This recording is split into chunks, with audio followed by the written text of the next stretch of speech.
You're listening to the Coach's Journey podcast, exposing the struggles and celebrating the successes in the life of coaches who are action takers and creating authentic impact in today's world. Whether you're just starting out, expanding your reach, or exploding your impact, you're in the right place right now. Stay tuned and be sure to subscribe to this podcast. Now, here are your hosts of the Coach's Journey podcast. Today we have one of the most anxiety-provoking topics that we could ever talk about in life. We are going to unpack it today and how it relates to your coaching business. And it's not taxes, it's not public speaking, it's not politics, it's not religion, but it actually is tied to all of those. And that is money. Money is so hard to talk about. There is a gentleman, he is the CEO or president of Real Brokerage, which is an organization that I'm a part of on the real estate side of my life. His name is Sherry Swatson. He has a really cool framework around relationships. The relevant part to this is this is how he thinks about relationships. The most deepest relationships that he gets into are ones that he can talk about money. If he can talk about money with somebody freely, openly, and not feel judged, not have any anxiety or concerns or any of that extra level of emotional baggage, he knows it's a really good relationship. And Faisal, you and I have talked money before. We've, with our coaching business about other things. And so find people you can talk about your coaching business that related to your how much money you're making or not making, quite frankly, because that's a lot of times where the conversation is. So if you're not sure how your finances are in your coaching business or how you want to get it to where you want it to go, or maybe you haven't even thought about that. You're like, I just want to serve people.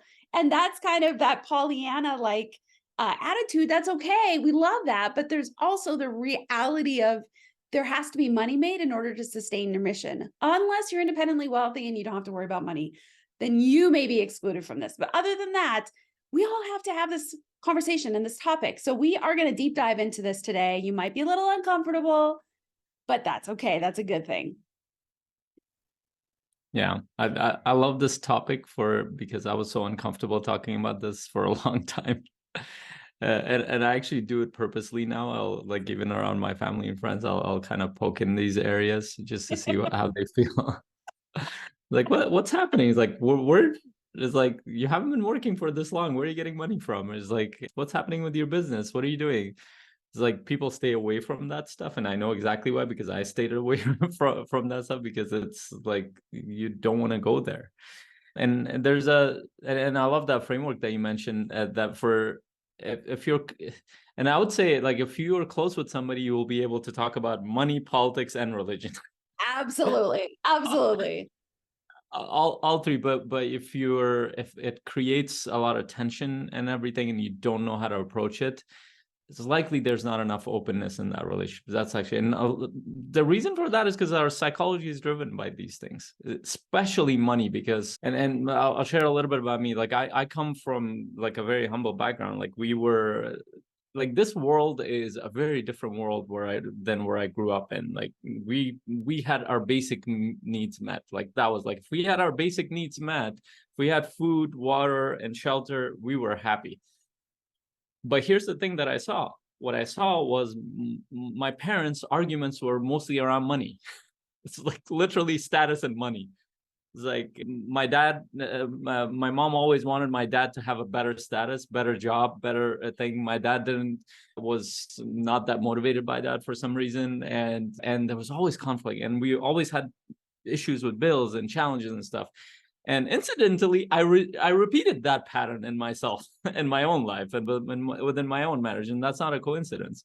It's like those are the things that whatever is modeled to us, we do that. Now, of course, I'm not saying my parents only modeled that for us. They modeled a lot of amazing things, like our faith, our connection, our trust in each other, all sorts of amazing things that they did. But there are certain things, especially around money, that I was very uncomfortable. My wife and I, we never talked about money.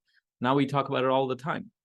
It's like, okay, what are we doing? And I want to caveat this around this because a lot of coaches are service driven and they want to serve people, they want to work with people. We all do. Yeah.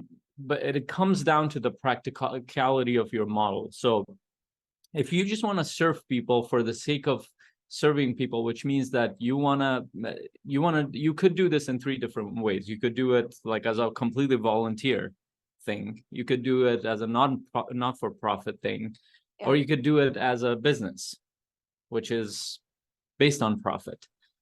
As soon as you pick the vehicle of business, you're going to have to confront the question of money, what does that mean in a business context? That's literally the lifeblood of your business. It's as important as when you talk about food for human beings. It's like, where is your food coming from? Imagine nobody talked about food every day. Yeah. It's like, Well, you can't. and honestly, even if it's a nonprofit, that you still have to have the money conversations because you're still probably going to draw a salary. You have the potential to take donations and all. So money still is a part of this. Unless this is literally just a hobby and you're volunteering your time for maybe, another nonprofit, which is totally fine. You can do that. But if that's not you, then this conversation must be had, quite frankly. Yeah. And more specifically, I want coaches to think about this from the perspective of so you will have a vision for the life that you're creating. And this is the part that you need to confront. Yes, you want to, and here was my thought process. When I left my engineering career, like I could have worked there. Like I was very good at what I did when I started off, and I could project that and say that, hey, in about 3-4 years, I'll make about 100K or plus that. Like that would have been enough for me in terms of the lifestyle that I was picturing. Like that would have been enough. But what I saw was that it's not interesting for me. And in the way that I thought, after I worked in it a couple of years, it wasn't interesting. So then I started thinking, I'm like, okay, what do I love doing? What inspires me? What connects me to the things that it's like, it's actually my growth. It's actually thinking about human behavior. It's actually thinking about like our place in this world. It's actually thinking about connecting with people differently. It's actually understanding how people operate. It was very interesting for me. I'm like, okay, one option is I go back to university and take a degree, like Sherry, go towards psychology. That was something I was considering. That's one way.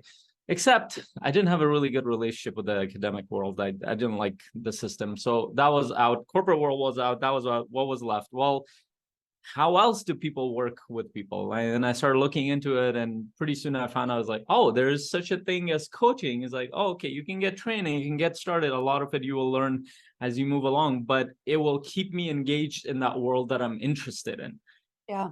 Okay, so I can do something where I make money, but I love doing that anyway. I love studying that subject. I love learning that. Well, that sounds like a smart choice to me, at least, because I'll be doing that anyway. So might as well do something where I get paid in the process.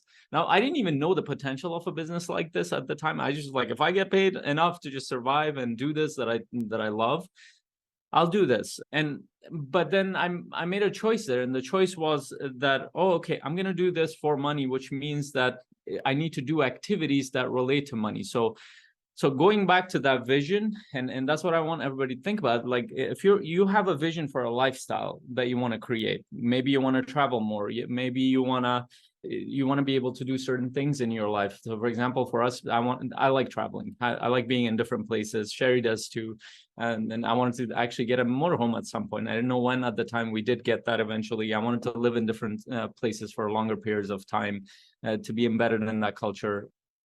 So those were important to me, and there were certain things that were important for my wife. And when we thought about it, like this took me 3 years to attach a dollar value to that. Like 3 years to even consider that in my mind, I was like, I'm gonna magically create that. Well, the world. And the 3 years, it took you that long, I would guess, because you didn't have people around you that were having these conversations and guiding you to think about things in a very intentional way. Right? Is that true? Because that's what we're trying to do. We're shortcutting those 3 years that Faisal took for you all that are listening. Like you don't have to take the 3 years. Yeah, and that's what, like, and even the coaches or the people that were they weren't business minded. They were thinking exactly the same way as me. They were like, oh, you know what? Yeah, it would be cool to have money coming in through there, and they will talk about it, but it was more like on the passive end. But now the difference is that, okay, what's the goal? How are you going to go there? So that lifestyle will have a dollar value attached to it. So for example, right now, my lifestyle, for me to maintain this, I need at least 120,000 a year.